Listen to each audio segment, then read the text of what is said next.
Making dinner for my boyfriend tonight when he gets off work. Making spicy Old Bay chicken tenders. Season the buttermilk. The Old Bay hot sauce is the key. Now for the breading. Flour and cornstarch. Add a little bit of the wet batter to make the crust flaky.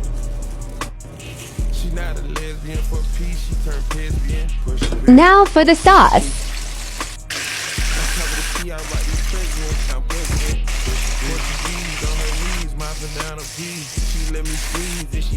Look how perfect.